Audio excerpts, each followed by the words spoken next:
VJ Edgecombe is a dog. VJ Edgecombe is an outright menace to society. I almost don't have words for it, and I have to say words into a microphone. That's why you guys are here. Thank you for being here. I'm totally blown away. I thought VJ Edgecombe in the summer league and in the preseason, he looked a little tentative. He looked like he showed signs of confidence, but wasn't too sure of himself. It's like as soon as the bright lights came on, as soon as it was a real game, VJ Edgecombe, there's no confidence issue. Then he looked like an NBA veteran out there. I said that I thought VJ Edgecombe's game would take a couple of years to develop. Game 1 of his NBA career, he breaks Allen Iverson's record for a 76ers NBA debut. 34 points for VJ Edgecombe. Are you kidding me? And it wasn't just about scoring points. It's not like VJ Edgecombe just randomly scored points or had a little run here, a little run there. It didn't really affect the game. At one point, VJ Edgecombe was running the team.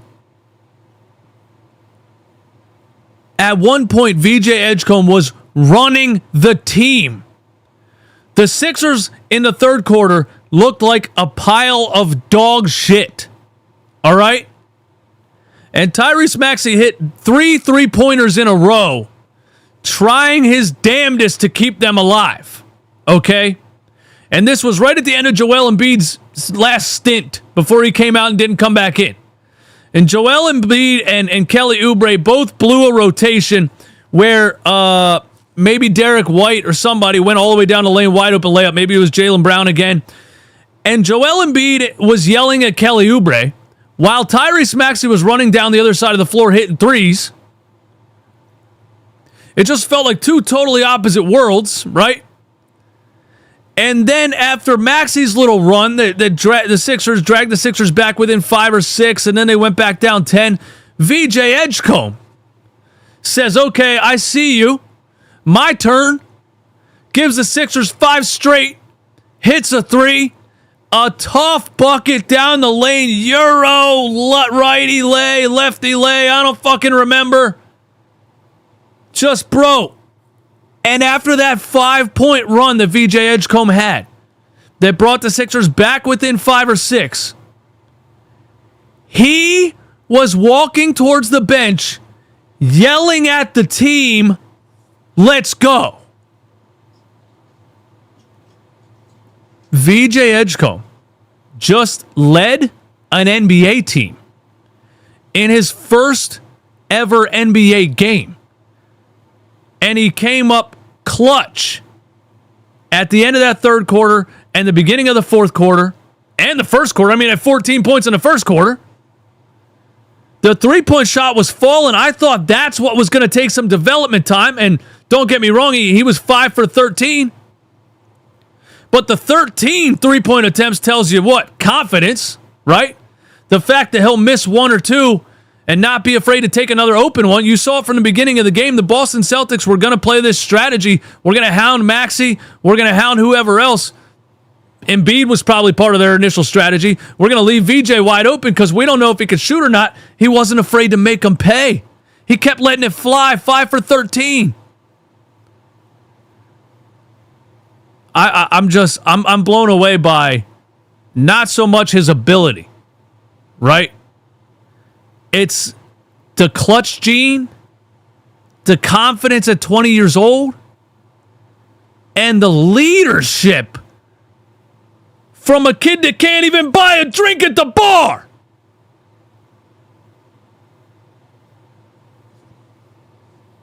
Unbelievable. Absolutely unbelievable. And yes, I had a reaction during the draft because I was very high on Ace Bailey.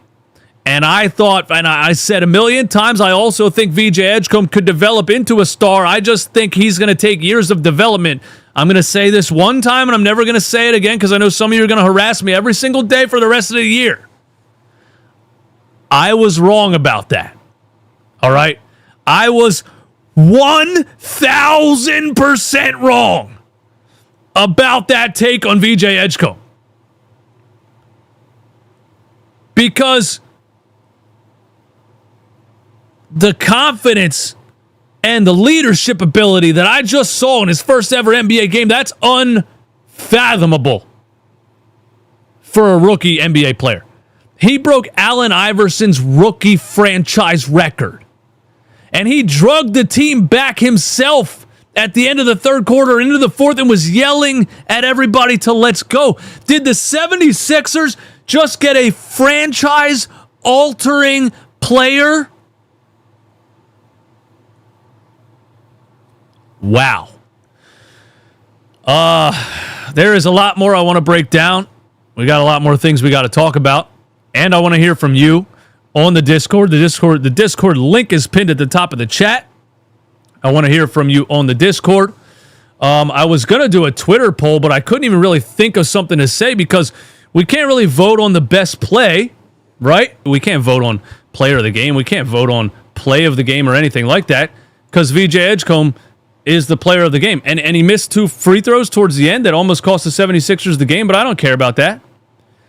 And I don't think anybody should care about that. But we're going to do all of that coming right up. But first, this show is brought to you by Bright Medical Technology. This show is brought to you by Bright Medical Technology of Philadelphia, Pennsylvania. The 76ers had some dysfunction last season. If you are having some dysfunction and having trouble performing up to standard, Bright Medical's got you covered. Bright Medical offers generic Viagra, Sildenafil, and Cialis Tadalafil, 30 tablets for $40 delivered to your door. This is the lowest cost in the area. All you need to do is call 215-725-MEDS. That's 215-725-6337. When you call, mention Run It Back Philly, and you'll get 10% off your first month's supply. Bright Medical Technology is Philadelphia's largest medical supply company with products and solutions for patients from all ages, infants to seniors.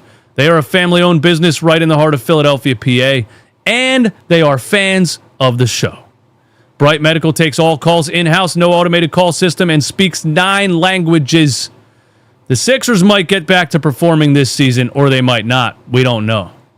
But you can get back to performing with Bright Medical. Thank you to Bright Medical for sponsoring the show. Some other things I want to say, man. Joel Embiid looked, what should we say about Joel Embiid, man? Joel Embiid, I'm happy he's healthy, right? And I'm happy he's out there in game 1 of the NBA season, okay? And, you know, during the stream, the chat was being pretty negative. And the chat was saying Embiid's cooked and Embiid needs to retire and Embiid this and Embiid that. And I'm like, I wasn't expecting Embiid to be great in his first game of the season. I'm just happy he's out there in game 1, okay?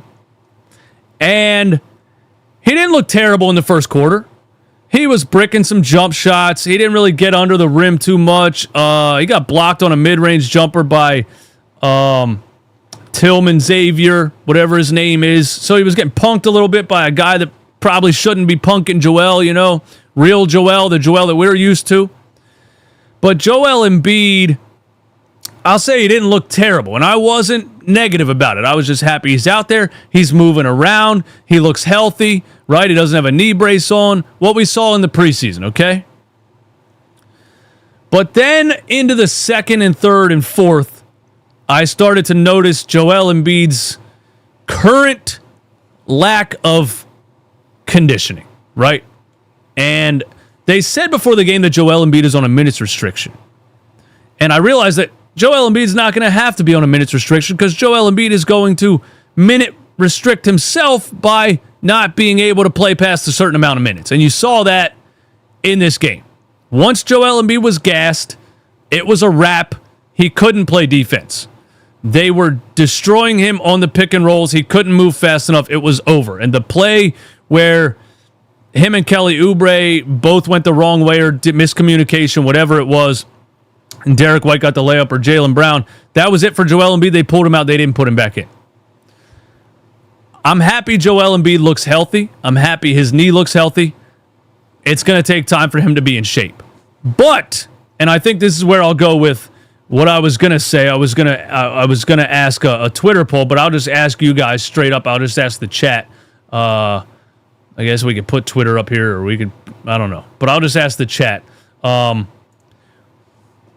you guys think the 76ers have an issue with Joel Embiid being a slow basketball player? And he's never been a fast basketball player. We've been playing a slow basketball game with Joel Embiid for a long time. It's how he plays the game. He's 7'2", 280, right? Do you think the 76ers have an issue moving forward with the fact that they're trying to play fast basketball, but also trying to play Joel Embiid? Or am I overreacting to the first game of the season? I guess I should have made a poll on that, but either way, let me know in the chat. Do you think are we overreacting to just the first game and Joel's going to get up to speed and it's all going to be good? Or what you're seeing with the 76ers youth and speed, does it look like it's a problem between young, fast players and a 30-year-old guy coming off a knee surgery again who's looking pretty damn slow? What do you guys think, man? Answer in the chat, bro. We'll be fine. Okay, what does that mean? No, he'll fit in now as more of a traditional center role. Kenneth Adams, thank you for this answer. 20 a game. Let the youth run, Embiid will catch up. But that's where we witnessed that problem in this game. I hope he gets up to speed with the conditioning, but he was completely unplayable in the second half.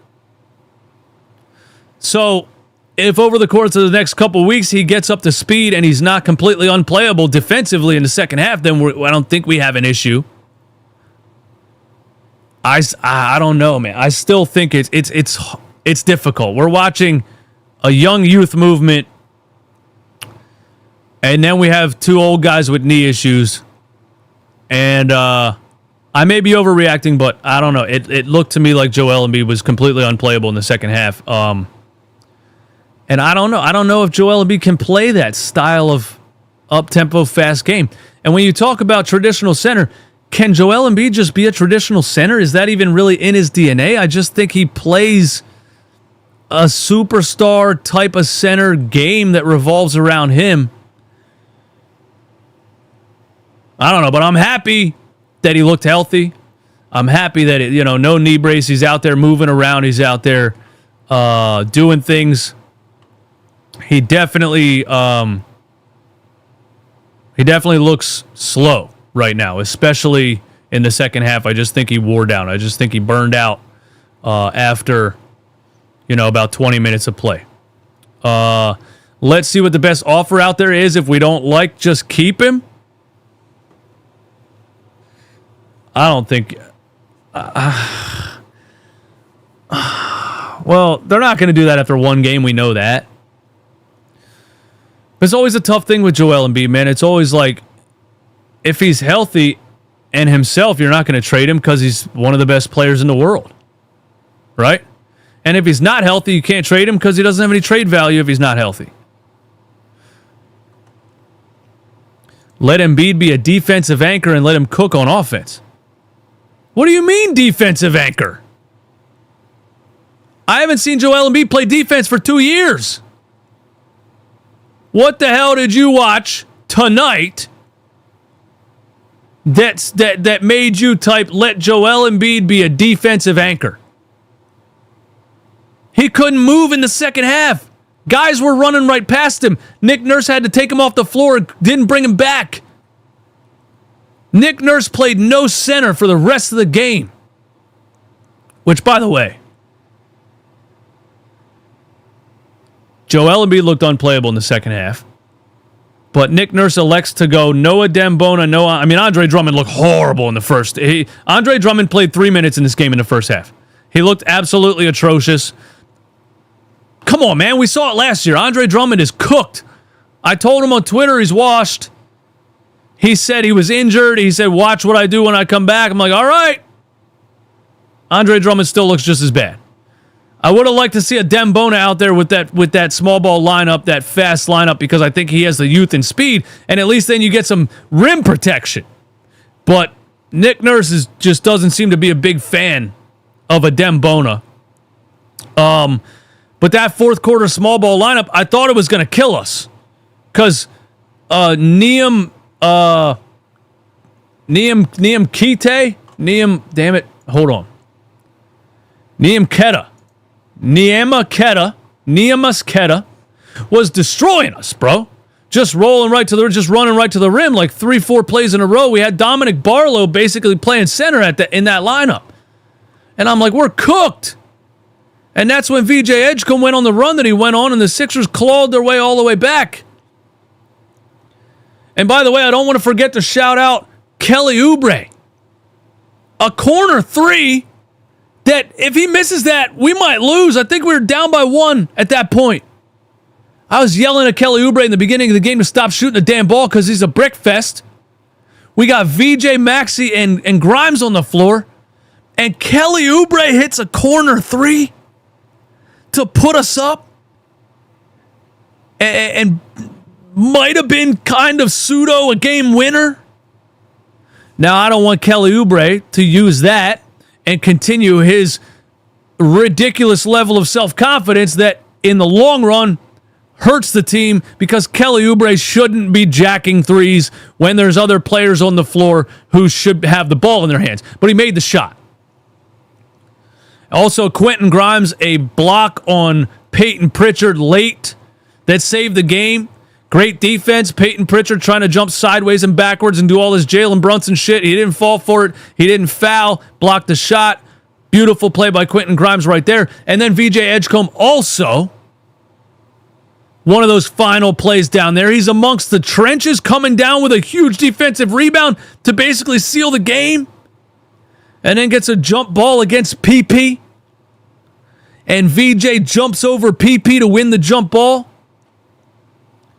And then shout out to the defense on the final play. Peyton Pritchard, left side. Nowhere to go. Tries to lean in. Tries to win the game by foul baiting.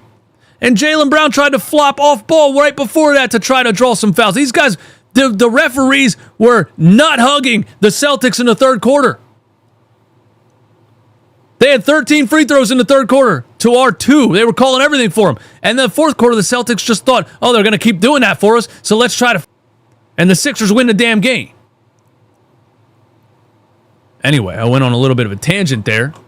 Embiid didn't try on defense. All right. Let's get to some Super Chats and the Discord, and then we'll go over to Twitter and see if we can find some quotes from the players or Nick Nurse, and we'll react to Twitter. After we do the Supers and Discord calls, we'll react to Twitter reporters. And then, as you can see at the end of the show here, we have, well, my chat's blocking it, but we have Members Lounge, where we're going to do a members-only chat for the last couple of minutes of the show. That's a new thing that we're trying out also. Shout out to Jacob Abra with the Super Chat. Send Kyle Lowry far, far away from the USA. Kyle Lowry was standing next to Nick Nurse kind of the whole game, acting like he's the assistant coach. It's just odd to me. If you want to be the assistant coach, just retire and be the assistant coach, you know? You're taking up a roster spot to play coach, like make-believe or something. I don't know, man. It's an odd situation. It's Nick Nurse loves him. He treats him like a stepchild. It is what it is. There's nothing we can do about it. Thank you to Lou Bum with this $5 Super Chat. Playing 2 small guards and a center who can't switch off screens and a bad perimeter defender like Joel is a bad mix. Playing 2 small guards and a center who can't switch off screens and a bad perimeter defender like Joel Embiid is a bad mix. But so that's a roster issue then, right? Because what are you supposed to do? What's Nick Nurse supposed to do? And I'm not a Nick Nurse defender by any means. And if the small ball lineup in the fourth quarter would have killed them, I'd probably be slaying Nick Nurse right now. But VJ Edgecombe saved the day, and Tyrese Maxey. Playing 2 small guards and a center who can't switch off screens. What are you supposed to do? You got to play VJ. You got to play Maxey, obviously. And Joel comes back for game 1, and everybody's like, oh, Joel's healthy. Of course you're going to play Joel, so what are you supposed to do? So it's a roster issue then, right? So that's a roster issue. All right, man, let's head on over to the Discord. We got some callers on the Discord. We'll take a couple of them, and then we're going to go to Twitter, read some reports from Sixers Twitter, and see if we can get any quotes from VJ, any quotes from maybe Embiid, any quotes from maybe Nick Nurse, maybe Tyrese Maxey. We got Amir Bay in the Discord. Amir Bay, you there? Can you hear me? Yo, Amir, what's going on, man? What's up? How you doing, bro? I'm doing great, bro. What's going on with you, man? That's good. I just want to make 2 quick points. 1, youth movement, and then 2, I just got a hot take about Embiid and the Sixers' future. But 1, I just want to say the youth on the floor is amazing to see because I hated watching Eric Gordon and Kyle Lowry last year. Barlow and Jabari Walker set the tone early in that second quarter and first quarter. They were getting offensive rebounds. I think they both had 2 offensive rebounds. Like, when's the last time we seen 6'8", 6'9" forwards attacking the glass? Like, Barlow was everywhere, so that was amazing to see for sure. Bro, absolutely. Sixers have been atrocious at rebounding for years.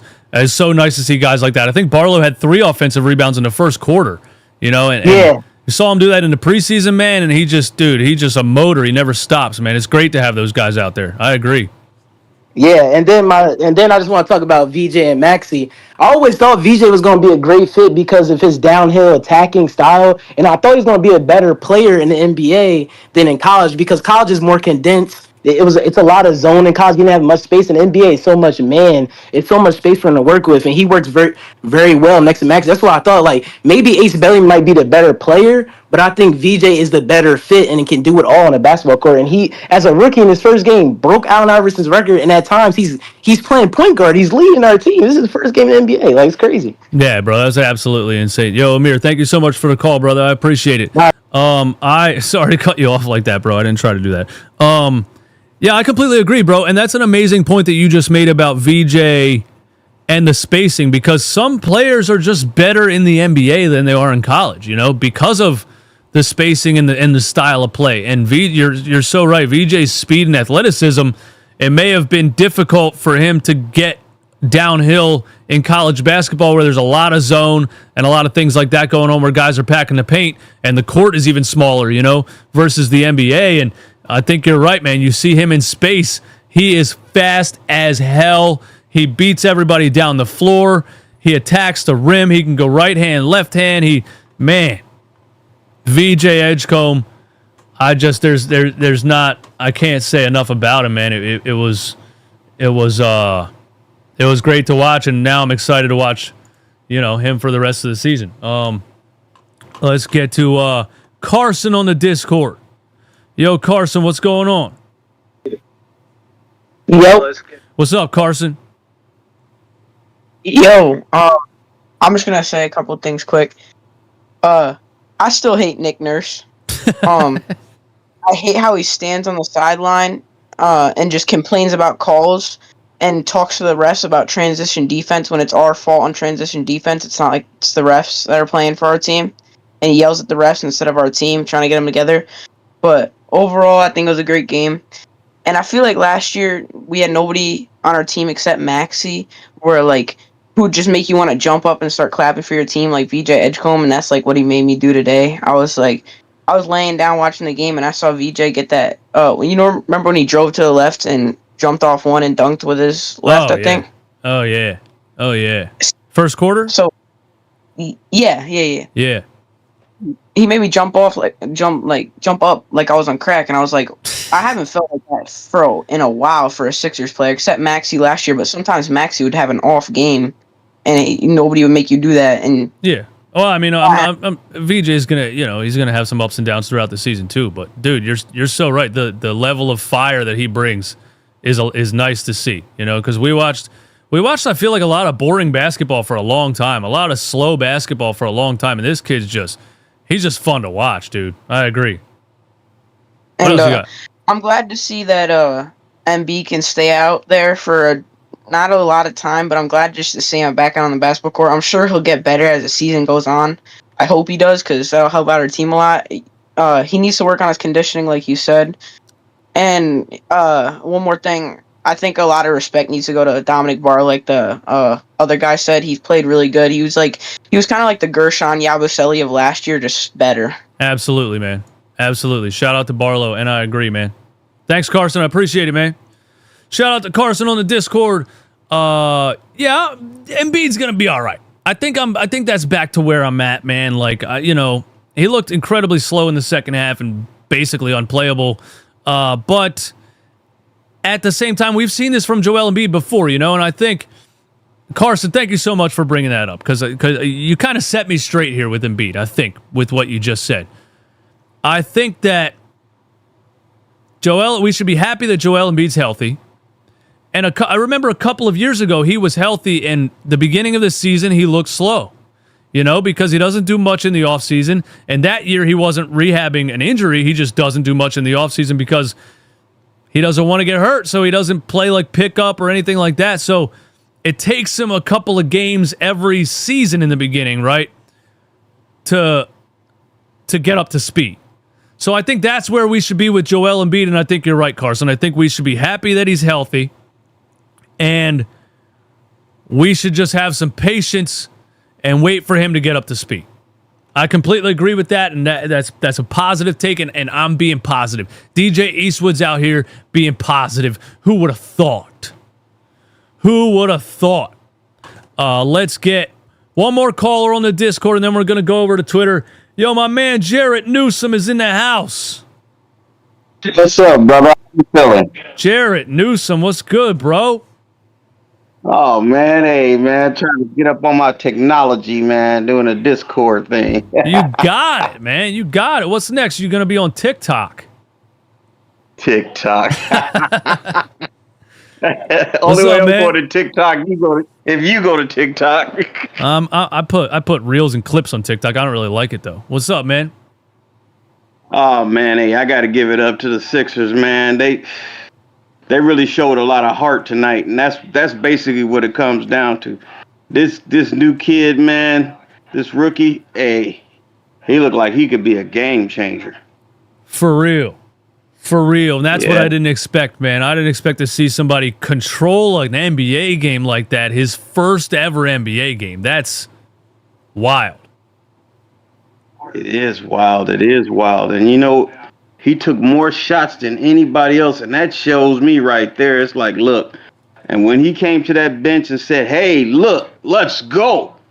Let's ball. Hey, man, you talk about motivation. It made me feel like we was watching each other, man, because I'm telling you, I was watching you do the game and everything. Yeah, man. Bro, yeah, it's wild, man. I don't even know what to say about him, man. I don't even know what to say. But it's the confidence is what I'm like, just crazy. It's crazy to have that level of confidence at such a young age. Where have we seen? I mean, we saw it through Jared McCain. Two young guys that have a crazy level of confidence. Yeah, and man, that's impeccable, man. That ticker, boy, when you got that heart, that ticker, that's the key to the whole game. I don't care how good your skills are. If you don't have that ticker, boy, you in trouble. That is big facts, my man. That is big facts. I'm excited to watch him for the rest of the season, man. It's the heart and the motor, man. He's going to be incredible, man.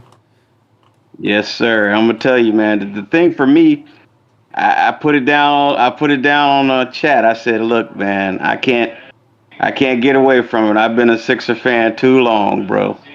I can't do anything. We can't get away from it, man. We're just here. It doesn't matter what they do, bro. I'm right back in. I'm like, how am I this excited? I hated this team a couple of months ago, and here we are, man. We're excited. They got us back, man. We're still right here. We're still here, brother. Appreciate you calling, man. Good to hear from you. This is gonna be my final take. Oh, go ahead. I said it a couple of years ago, man. I love Joel Embiid. I love him. Yeah. Man, he's one of the best big men I've ever seen. But it's time, man. It's time to see what we can get for him.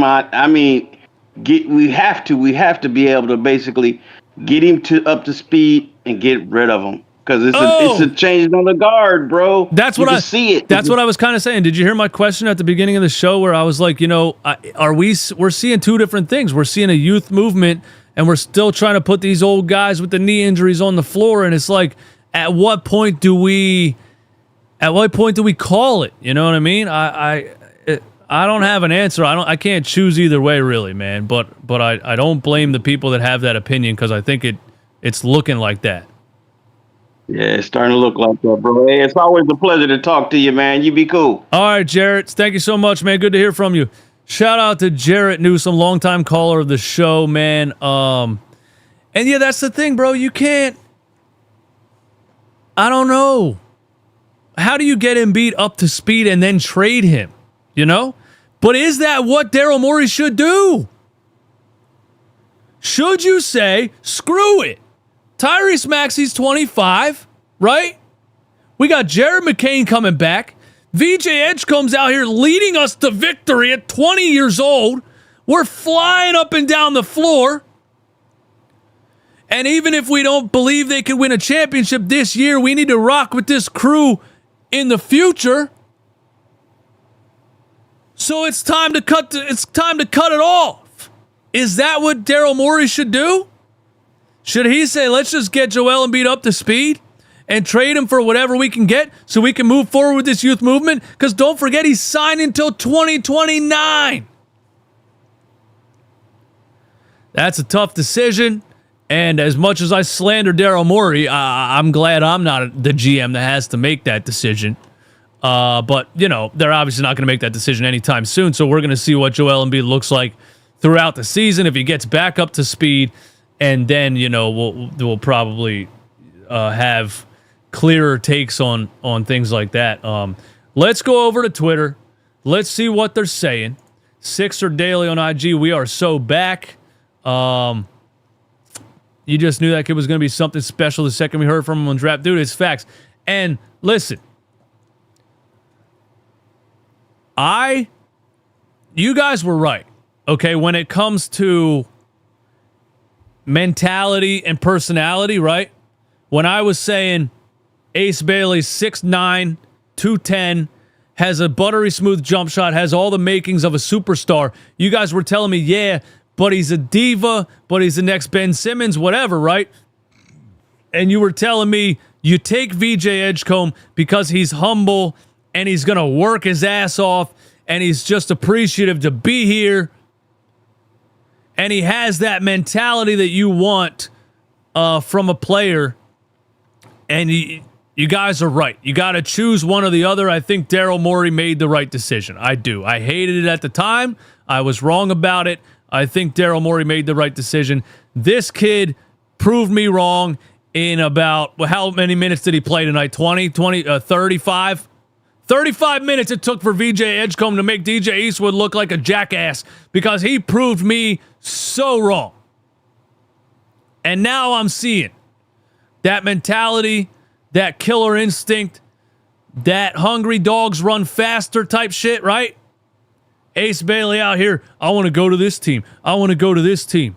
Don't draft us. We don't want to play for you. All that type shit, right? And you got VJ Edgecombe out here saying, I lived on a generator for 7 years, bro. I've been through it. You know?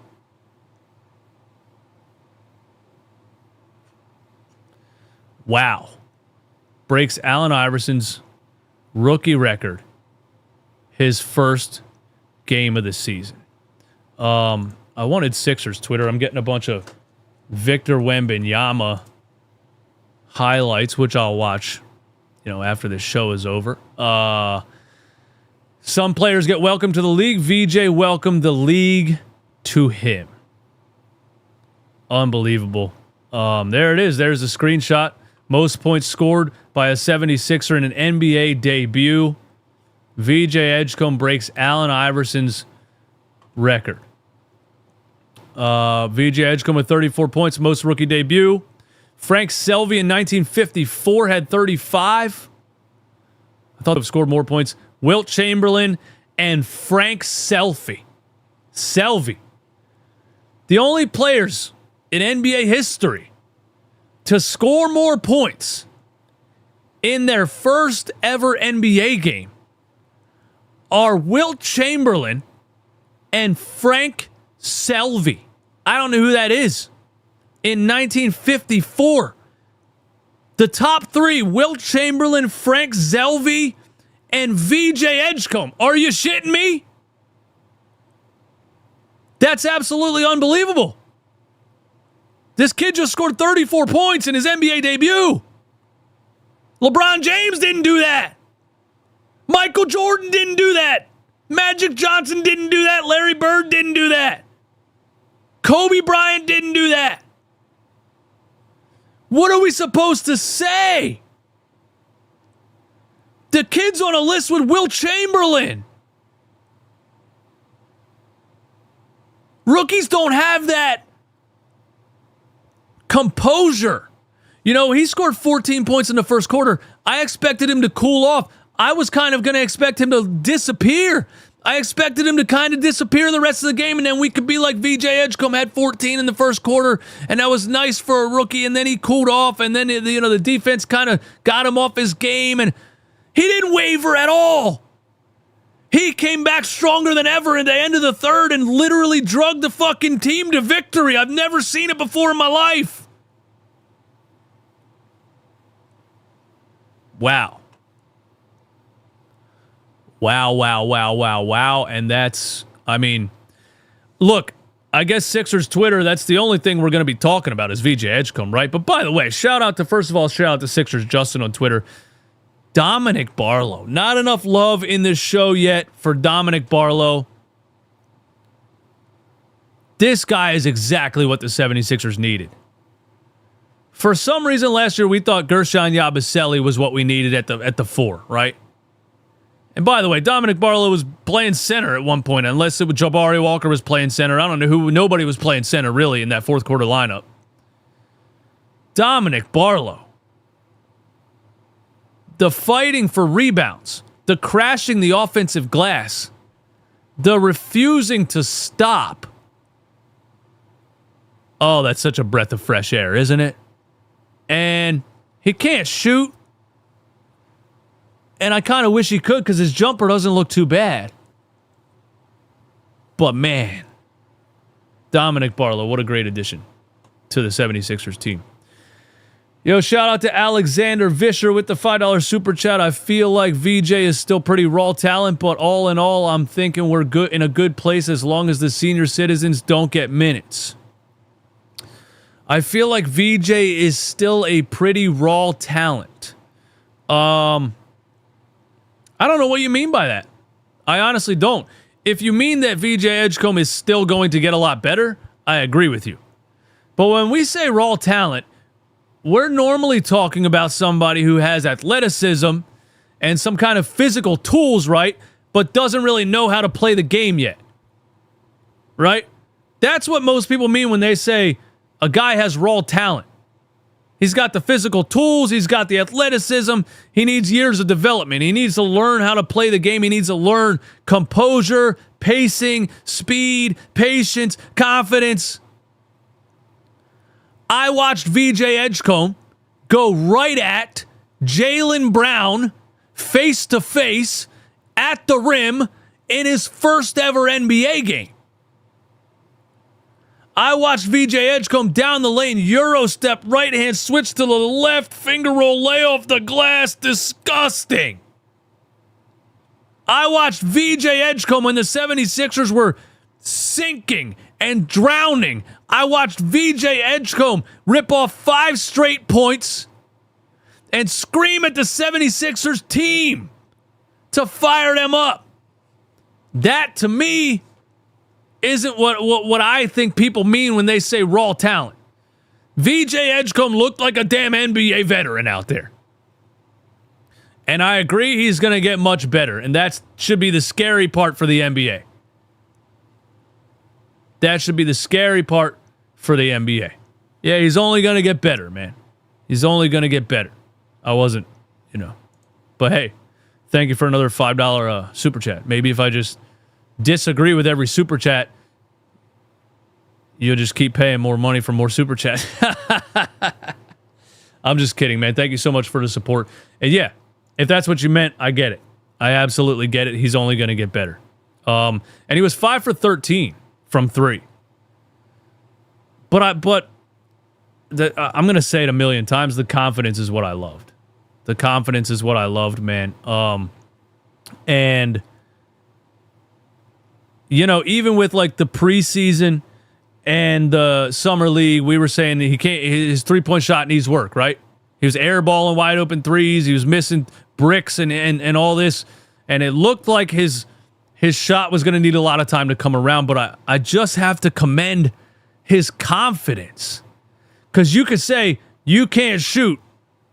If there's one person in the building that believed he could shoot, it was VJ Edgecombe. He wasn't hesitant. I can shoot. Give me the rock.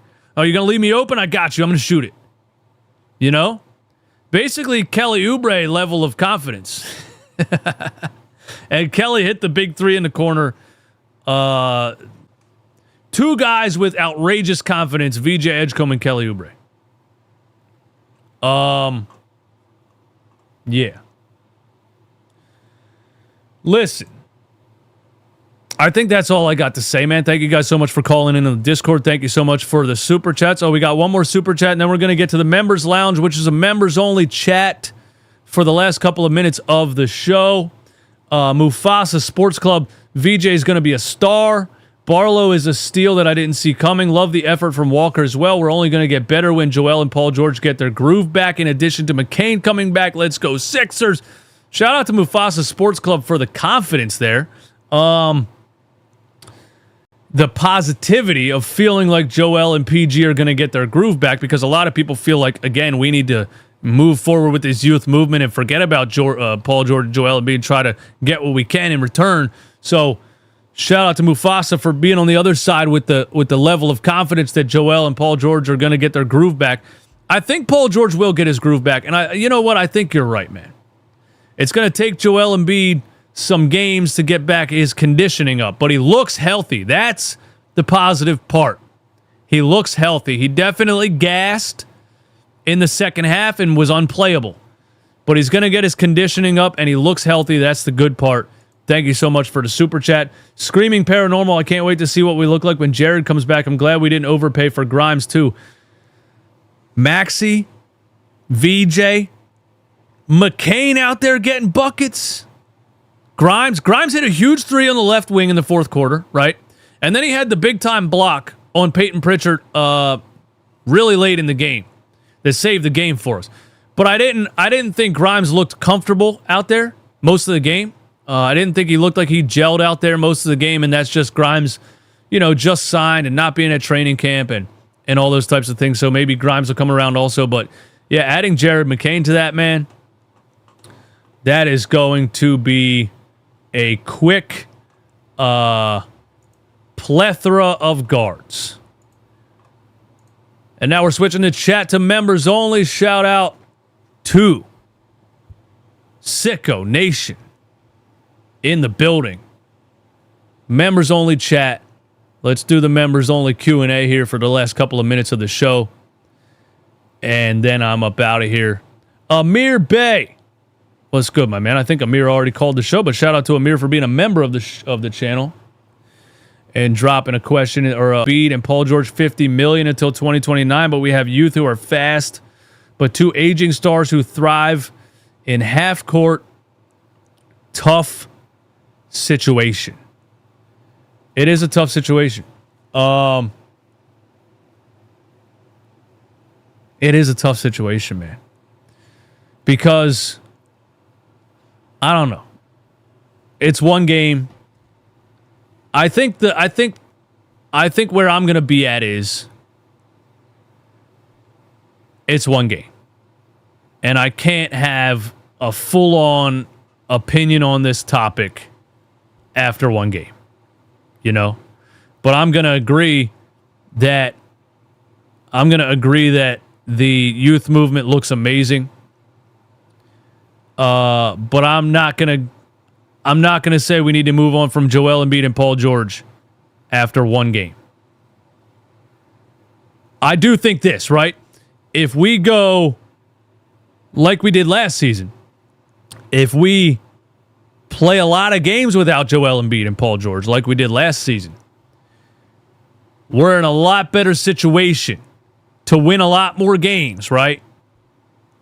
To make the playoffs and have a run at the end versus last season where we couldn't beat a fucking single NBA team, dude. We couldn't beat Grady Dick and the Raptors on their worst night.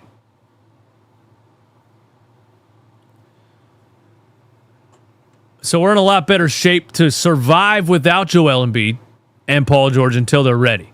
That's all I'm going to say after one game. Aunt C, what up? Salute to Sicko Nation. Aunt C, Paul George is going to come back and we won't be able to rebound anymore. Hey, man, why you got to be negative? Why you got to be negative, bro? Oh, I wanted this to be on Members Lounge. There we go. Why you got to be so negative, man? Paul George can rebound. Paul George. Just let Paul George come back. You're going to see when he's healthy what he looks like. Because he played 74 games for the Clippers the year before that. Xander Van Elvis, do you think the bench will be a problem again this season? The problem that I'm seeing, that I saw in this game, is the Sixers center situation outside of Joel Embiid. Because Nick Nurse realized Joel Embiid was unplayable. He didn't even want to put a Dembona out there. He clearly didn't want to put Andre Drummond was unplayable. If I'm going to say there's a problem with the 76ers, there's a center problem. There's a center problem. And we'll see, how they fix that moving forward. That's where I'm at with it. Yo, thank you, Good Night Pocket, for subscribing to the channel. Thank you, Storm, for subscribing to the channel. Hey, thank you guys so much for hanging out. This was a blast. VJ Edgecombe is a dog. Absolutely ridiculous performance. I don't even know what else to say. The Sixers don't look perfect by any means. But they look like they're in a lot better shape than they were last season. And so that's what we need to take from this. At least we're going to have some fun this year. Because last year we didn't have any fun. We're going to have some fun this year. Thank you guys so much for hanging out. I'll talk to you soon.